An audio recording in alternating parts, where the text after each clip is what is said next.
Então a célula detetive, a célula apresentadora de antígeno, está segurando esse patógeno através dessa mãozinha, né? Essa mãozinha, esse MHC, tá?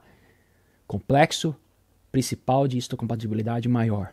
Major Histocompatibility Complex, do inglês, tá? E nos humanos, porque esse é o gene, essa proteína em camundongo, em humanos, é chamado HLA, Human Leukocytarian Antigen. A gente vai estudar isso numa outra aula específica, tópico de prêmio Nobel.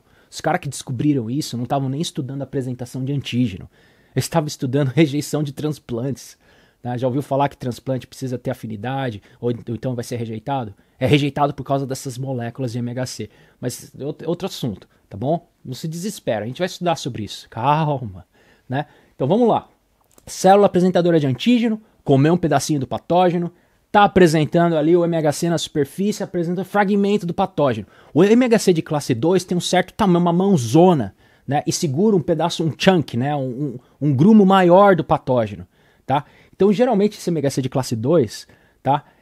Vai apresentar esse patógeno para a célula T, os linfócitos TCD4, tá? O linfócito TCD4 é o que reconhece esse chunk, essa mão de classe 2, esse pedaço de patógeno. Como que ela reconhece?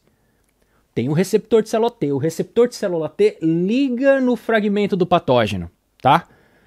Mas aí, pessoal, você precisa trazer estabilidade para essa ligação. Porque essa ligação não tem uma bioquímica muito forte, não tem uma termodinâmica muito equilibrada, né?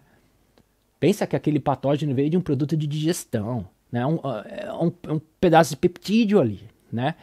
Então, precisa de estabilidade. Você precisa grudar o MHC ali, tá?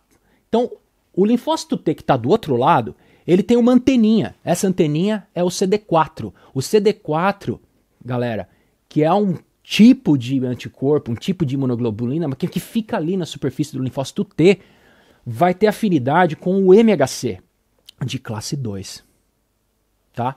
Ele é feito para ligar no MHC de classe 2. CD4 tem uma estrutura tridimensional que encaixa como um Lego, uma pecinha de Lego, né, numa outra peça de Lego chamada MHC de classe 2. Então, quando existe o casamento MHC antígeno, que é o patógeno, e o receptor da célula T, que nunca viu o patógeno ainda, que precisa ver para poder ativar e lutar contra o patógeno, quando existe esse casamento, tem afinidade, esse patógeno tem afinidade com o receptor ali, pô, tá tendo ligação aqui, vamos trancar essa ligação, isso aqui tem afinidade. O linfócito T falou, eu gostei disso aí, meu. Eu gostei desse patógeno. Pera um pouquinho que eu vou segurar o MHC, vou segurar a sua mão aí pra você não ir embora, tá? Aí o linfócito T produz o CD4 ali, que ele já é, na verdade, o CD4. Então o CD4 vem ali e é como se fosse um cadeadinho e segura essa ligação. Olha que bonito, pessoal. Quando existe esse casamento, isso dá estabilidade pro complexo para ativar o linfócito T lá dentro, galera. Lá dentro. Você precisa do CD4, você precisa dar estabilidade para essa ligação, tá bom? Aí o que vai acontecer depois? Você vai ativar uma cascata bioquímica dentro da célula. A gente já vai falar dessa cascata um pouquinho nessa aula e na próxima aula. Mas, e o CD8? Então esse é o linfócito CD4. Lembrando que o linfócito CD4, TCD4, ele tem uma função que é mais assim, uma função de organizar a resposta imune. Olhem as outras aulas, pessoal, o conteúdo anterior. Linfócito TCD4, do inglês TH, que vem, H vem de helper. Linfócito T, helper, tá? Ele não vai destruir a célula que está infectada. Na verdade, ele vai liberar um monte de fatores ali no ambiente para induzir inflamação, para recrutar células do sistema imune. Lembra que vai inflamar. Inflamação é bom. Inflama o tecido, tem recrutamento de células do sistema imune para poder lutar contra esse patógeno. Quem vai ser recrutado ali? Linfócito T, CD8. Que vai lutar e vai destruir a célula que está infectada. O CD4 chega ali para induzir sinal, fala assim, ei, a bagunça é aqui que é a parada, aqui que está a infecção, tá? Então libera aquelas citocinas, aquelas enzimas, aquelas mensagens de texto para dizer que a baderna é aqui, tá? Mas aí recruta o CD8, e o CD8 recebe esse nome CD8, por quê, pessoal? Olhando para o CD8, o que é o CD8? É a antena que vai se ligar também ao MHC, o CD4 no linfócito T helper liga ao MHC, e o CD8 que não é helper, mas é célula efetora, ele também precisa de uma antena que é o CD8. O que é o CD8? O CD8 tem dois tipos, pessoal. O principal deles é o CD8 que tem duas cadeias, cadeia alfa e a cadeia beta. São cadeias diferentes, tá? Alfa e beta. Elas estão ligadas entre si, olha o esqueminha aí, por uma ponte de sulfeto, uma ligação química muito forte, ponte de sulfeto. De sulfeto, essa ponte aqui, na verdade, ocorre entre resíduos de cisteína, tá? Cisteína é um tipo de aminoácido. Lembra que tudo isso aqui é proteína, galera, e proteína é formada de aminoácido. Então, quando você tem aminoácidos de cisteína paralelos aqui, elas geralmente vão interagir entre si, dando estabilidade a esse esqueleto de proteína aqui. Então, pontes de cisteína, tá bom? Essas pontes de sulfeto, ligação entre as cisteínas, tá? Então, você tem essa interação entre essas duas cadeias, alfa e beta. Elas são estruturalmente diferentes, porque por isso tem esses nomes, alfa e beta.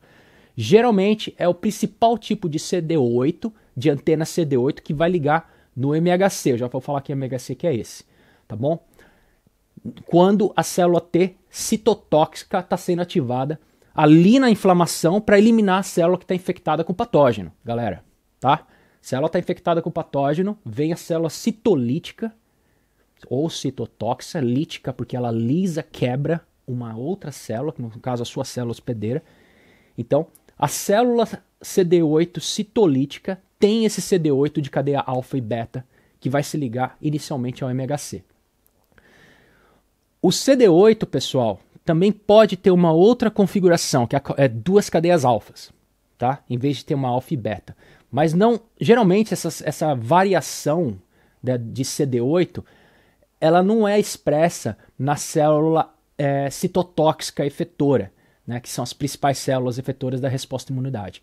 Esse CD8 alfa-alfa, que também tem a ponte de sulfeto, mas os cientistas viram que ele é mais encontrado em subpopulações específicas de célula TCD8. Algumas células Tregs, né, células reguladoras, tá? Eu vou ter uma outra aula que eu vou discutir sobre célula Treg, mas só para introduzir para vocês. Quando você tem infecção e patógenos, está lutando contra o patógeno, está com febre, né? Tá com resposta imunológica muito alta, né? Você não pode ficar com febre para sempre, o patógeno, você já eliminou o patógeno. Peraí, o patógeno já foi embora. Já destruiu o patógeno, vai ficar com febre para sempre? Não. Você precisa agora desligar a resposta imune. E quem diz para o seu corpo para desligar a resposta imune? Célula T. Qual? A célula T helper que estava lutando lá, induzindo inflamação? A célula CD8 estava matando a célula? Não, essas aí já estão ativando tudo. Você precisa desligar essas células. Entre uma outra célula chamada Treg. Treg. T reguladora. A gente vai falar sobre elas. São as células que terminam a resposta. Elas vão desativar a resposta, desativando células TH, desativando células T citotóxicas. Elas regulam e levam as respostas imunológicas para homeostasia. Seu corpo fica homeostático. Você regula a resposta e volta para a normalidade, pessoal.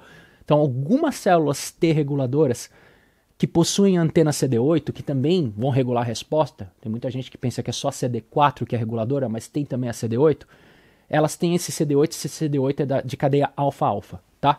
E também algumas outras células que estão residentes nos nossos epitélios, na pele, e também nos epitélios intestinais, tá? São células T que já estão nativas ali, elas não fazem parte de resposta imunológica sistêmica, elas não ficam viajando para ativar no linfonodo e ir lá para os tecidos de inflamação. Elas são, na verdade, já herdadas nos tecidos quando são formados, né, em diferentes estágios. Né? A gente não sabe muito bem sobre essas células, são pouco estudadas, mas elas também têm esse tipo de CD8 de cadeia alfa-alfa. Tá bom, pessoal? Então, vamos olhar aqui para esse esqueminha, figura 710, tá? O que acontece? Esse esqueminha aqui é uma representação de ativação de célula TCD4, tá? Funciona basicamente para a célula TCD8 também, tá? Olhando para essa figura, a gente vê aqui esse esquema detalhado das interações moleculares entre a célula TCD4 e uma célula apresentadora de antígeno, tá? Essa figura, pessoal, é crucial. Vocês querem enterrar essa figura na memória de vocês, para vocês entenderem resposta imunológica, tá? Para entender sinalização durante a ativação de uma célula T, tá? Olha aqui para o TCR. O TCR também tem uma cadeia alfa e beta, tá? O TCR vai ter essa cadeia dímera, que reconhece o complexo peptídeo MHC que eu já mencionei agora há pouco, tá? E no caso aqui, um MHC de classe 2, tá bom? Aí o que tem aqui do lado, pessoal? Tem esse outro grupo que faz parte do receptor. Tem um receptor que encontra o antígeno, mas também tem essas moléculas acessórias, esses adaptadores. O CD3 epsilon gama e o CD3 epsilon delta. Também tem a cadeia zeta aqui que eu não estou mostrando no esqueminha de uma forma muito detalhada, tá? Mas o CD3, esse complexo, ele é crucial na ativação do sinal, pessoal. Tá? Na verdade, o CD3 é o adaptador que vai induzir a liberação do sinal uma vez que o receptor encontra um antígeno pelo MHC com os adaptadores CD4 e CD8. Tá? Essas cadeias, pessoal, elas, de CD3, elas possuem uns certos motivos de ativação baseados em quê? Em aminoácidos. Que aminoácido é esse? Tirosina. Existem vários tipos de aminoácidos. Lembra, tudo isso daí é proteína, pessoal. Todas as proteínas são formadas de aminoácidos, tá? Aminoácidos podem ser prolina, cisteína, tirosina, triptofano e assim por diante, pessoal. Tem 20 aminoácidos e mais aí para vocês decorarem aí na tabelinha, tá? Mas olhando aqui, a tirosina é um tipo de aminoácido, pessoal, que tem afinidade para grupos fosfato, tá? Muitas proteínas que possuem tirosina, elas vão ser fosforiladas. Já falei o que é fosforilação na aula passada. Elas vão receber essas baterias, tá? A bateria geralmente, se você sabe, você pega uma lanterna, na parte de baixo da lanterna tem aquele buraquinho lá onde você coloca a pilha. O buraco ali, pessoal, é a tirosina, onde você vai colocar a pilha, grupo fosfato, tá? Então, tirosina, resíduo de tirosina, tá? Eles são altamente fosforiláveis. Então, muitas proteínas com esses resíduos, elas têm um motivo para ter isso daí, que elas vão ativar algum processo celular ali, tá? Então, essas cadeias de CD3, pessoal, elas possuem esses motivos chamados ITANs, tá? Do inglês, isso quer dizer Immune Receptor, receptor imune, Tyrosine, que é a tirosina, Based Activation Motives, motivos baseados de ativação. Tá? ITANs. Então, isso daí é para ativar. São resíduos de tirosina que, quando são fosforilados, ativam alguma coisa. Tá? Eu já falei isso nas aulas anteriores. Eles são responsáveis para iniciar a cascata de sinalização logo após que você tenha o reconhecimento antigênico aqui no CD3. Então, galera, quando o TCR ele se liga ao antígeno MHC, esses ITANs eles são fosforilados. Aí eles vão ser fosforilados pelo quê? Por uma proteína chamada LCK, tá? Que também está sendo mostrada aqui numa outra figura, na figura 710, que está associada ao CD4, tá? Então, eu já vou falar um pouquinho mais sobre o LCK, mas o que eu quero mostrar para vocês aqui é que essa fosforilação cria pontos de ancoragem, galera. Então, a ativação significa que, na verdade, você põe o fosfato, você induz energia na célula, e aí essas proteínas, elas modificam de forma que elas podem ser ancoradas a outras proteínas. Você cria pontos de ancoragem, você permite que outras proteínas vão se aderir ali naquele complexo. Você está criando dinâmica molecular. Galera, tudo de ativação dentro de uma célula é através de transformação, tá? Você tem um patógeno, ligou o TCR ali, vai induzir fosforilação no complexo do CD3, abre a molécula ali nesses resíduos ITANs para induzir pontos de ancoragem, e aí outras proteínas vão vir. Então eu vou falar na próxima aula sobre isso. Vou falar como é que ocorre essa fosforilação. Eu brevemente mencionei aqui o LCK, mas eu vou dissecar isso na próxima aula, galera. Mas só para vocês entenderem o princípio das coisas, como funcionam aqui. Tá bom, pessoal? E antes de terminar essa aula, eu gostaria de relembrá-los, tá? Por favor, não se esqueçam de se inscreverem no canal, deixarem o like e compartilhar o vídeo, tá bom? Vocês já sabem o motivo, isso ajuda o YouTube a recomendar o conteúdo para que mais pessoas, como vocês, estão interessados nesse conteúdo, possam aprender imunologia de uma forma fácil. Não apenas estudantes dos cursos de imunologia, de diferentes cursos de enfermagem, de nutrição, medicina, curso de farmacologia, curso de biologia, biomedicina, biotecnologia, etc. Não, mas para toda a sociedade. Todo mundo tem o direito de conhecer sobre essa ciência nova, galera. E eles, uma vez que você entende isso na forma fácil, mas ainda assim entendendo a complexidade da coisa, tá? Isso vai ampliar o conhecimento de vocês. Vocês vão saber mais do que muita gente está comentando sobre pandemia aí fora, tá bom? E outros assuntos relacionados, tá? E esse é o objetivo que eu tenho. É compartilhar, é transmitir, transduzir do termo imunológico, mas transmitir informação para vocês consolidada num dos melhores livros, das melhores literaturas, escritas pelos melhores literários no mundo. Tá bom, galera? Um forte abraço para vocês. Muito obrigado pelo suporte até agora. Estou muito feliz com o crescimento do canal. Mas vamos continuar o passo e vejo vocês no próximo vídeo, na próxima aula. Tchau, tchau!